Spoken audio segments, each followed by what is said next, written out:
Why is it so hard to make friends after you retire? Guys, I never thought it would be an issue for me. I really didn't. I mean, I'm not the most outgoing guy. If anything, I'm more of an introvert than an extrovert. Not a huge introvert, but if that's the middle, I'm kind of like that as an introvert. I didn't think it'd be hard though. I really didn't. Unless you are living in like a 55 and over retirement community, unless you are very outgoing, it may be hard for you to make friends in retirement. Guys, leave me comments. Has this been an issue for you?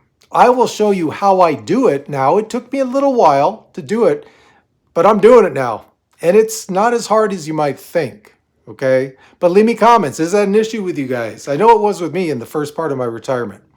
So why is it so hard? I've got some 4 reasons here for you. Number 1, the older you get, it's just like dating. The older you get, there is a shrinking pool of potential friends. I mean, think back to when you were in high school, right? College, all kinds of potential friends, man. It's like you turn around, you make a new friend, right? Same thing with dating too, if you really think about it. The older you get though, that pool of potential friends shrinks, sometimes in a big way. And you know what, guys? One thing I noticed after you retire, it shrinks in the biggest way I've seen in my whole life. That's number 1. Number 2, preconceived notions. You could be living in an area where, I mean, most of the people live in an area where obviously they want to live, right? A lot of people that don't fit into their preconceived notions of who should live in their area, you don't really approach, right? At least I know that was me. That was me in the past. So if you were living in retirement in an area that, let's say you've lived for 30 years and you're not going to work, you're not really getting out of your zone that much, preconceived notions can force you into not really reaching out to other people you may never have reached out to before. Number 3, and again, I'll get to how I go about making friends now in a couple of minutes here. Number 3, relying on your work friends for socialization. Yeah, easy to fall into. Think about it, guys. I mean, you're with someone 8 to 10 hours a day, all right? Most people, unless they are completely antisocial, you fill in those quiet times, those uncomfortable silences by talk, right? You can't help but getting to know your coworker better than, say, you would outside of work, right? You're there. You're forced to be there 8 to 10 hours a day. Yes, you'll get to know them. And for a lot of people, that makes up their socialization for the day that they need. So is there any real reason to reach out and make new friends? No. Number 4, this is a big one. For people that retired to a different country, okay, what's the main thing about a different country? You may not speak the language. If you don't speak the language where you are moving to in retirement, good luck making new friends, right? Now, yeah, you could have even, retired with your spouse to, let's say, I don't know, Thailand. Okay, is English that prevalent in Thailand? I know it is in the Philippines. Thailand, I heard not as much. So are you going to really make a lot of new friends unless you really force the issue? Get out of your comfort zone if you're moving to a different country that doesn't speak English? It's an obvious one, right? So you're not going to have as many friends. Hey, for those of you who see me for the first time, my name is Duane, and this is a retirement channel for people on moderate income. If that's something you think you might like, think about subscribing and like the video as well.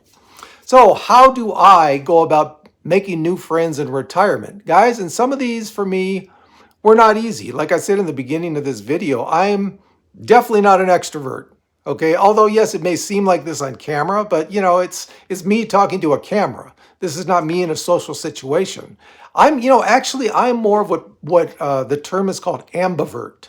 Depending on the situation I'm in, I kind of can evolve to that. If I'm in a very quiet situation, I'm quiet. If I'm in a very boisterous situation like a party, I can bump up my personality to match that. So I'm more of an ambivert, but I'm definitely not an extrovert, okay?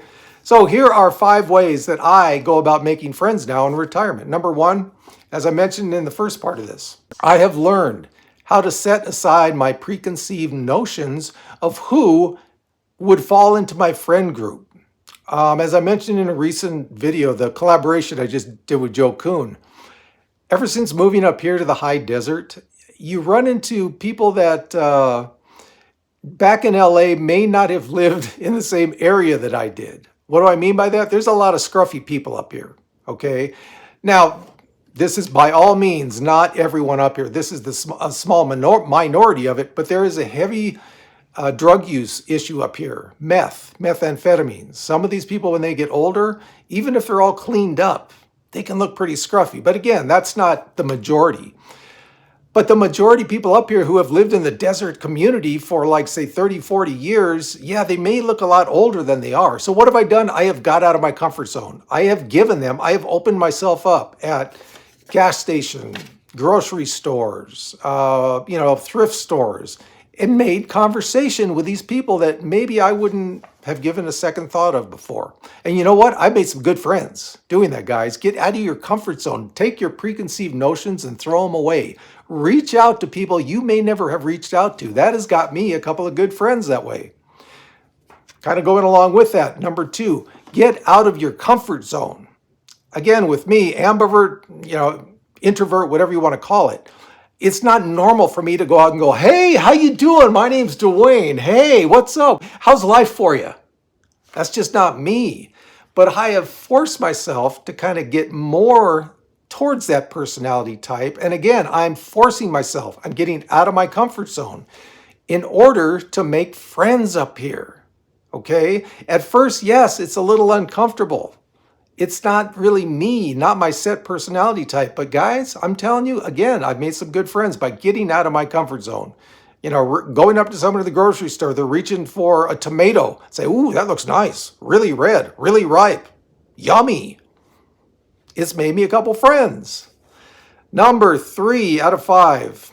I never used to go to like group events when I was working, when I was in LA. Why? Because most of the time, again, you get a lot of your socialization out of the way at work.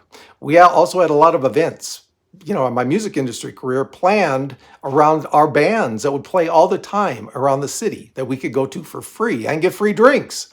So I never really felt the need to go out to groups. Now I found myself there are classes you could take down here in the little town that I'm in for welding. Anything you want to do, quilt making, if that's your thing. I've found myself going to these groups. There's even an Elks Club here. Now, if you would have asked me 10 years ago, I haven't done it yet, but would you even entertain going to an Elks Club? No. But you know what? I'm entertaining that because I found out that if you reach out of your comfort zone, in this case, going to groups you may never have thought of going to before, you can make some good friends. Guys, you really can. Try it. Yes, it's maybe uncomfortable for you at first, but try it. Here is number 4. I have learned to listen more. Now, I think I've always been a pretty good listener. At least people tell me that. But I've learned to listen more. Instead of listening with half your brain, half your brain's thinking about, okay, what am I going to eat for dinner? What am I going to watch later on YouTube? Concentrate. Concentrate on that person that you are having the conversation with. And you know what? That comes across. That comes across to the person talking. That, oh, yeah, in the back of their mind, I guess, yeah, seems like they're listening to me. Okay, this is good. Really concentrate, guys. Put your full attention into the other person. Don't just think about what you're going to do in the next hour or so. Really learn to listen. Now, again, this may be coming out of your comfort zone. You may have ADD, or is it ADHD? I don't know. Attention deficit disorder, right? Where it's hard. You're jumping around. Oh, ooh, look at the shiny. Look at the fly. Oh, look at the lizard. If that's you, I get it. It's hard. But if you're not afflicted with that, learn to listen, guys. It'll show to the person that you're listening to that you're really listening. And also you can absorb more information to come back with questions for them, right? And finally, number 5, the age of my friends really doesn't matter that much anymore. Again, when I was working in the music industry, it skewed very young. Okay. Even right before I got laid off, what was I, 50? I had friends that were like, 28. All right. But I really didn't go older than that. I really didn't. I've always had like friends younger than I am, but really not many that were older than I am. Now, well, number 1, because I'm retired, I'm reaching out to older people. more than I ever had. Now, maybe that's just me. Maybe for some of you, you've had friends of all ages for all your life. But for me, I never had that. So I have forced myself, and it's not, when I say force myself, it's not a negative force. It's just I am pushing myself a little more than I would. Get out of my comfort zone. I have a lot of older friends now, which I never really had before. It was mostly younger than I was. So guys, there are 5 ways that you can make friends in retirement. Some of them may be uncomfortable at first, but I'm telling you, I've been doing this now for maybe about a year or so. It's not uncomfortable after a while. And yes, I've made some good friends doing it. And as always, from the lovely high desert where it is blowing outside, that's why I'm filming inside, 30, 35 miles an hour out there. We got this.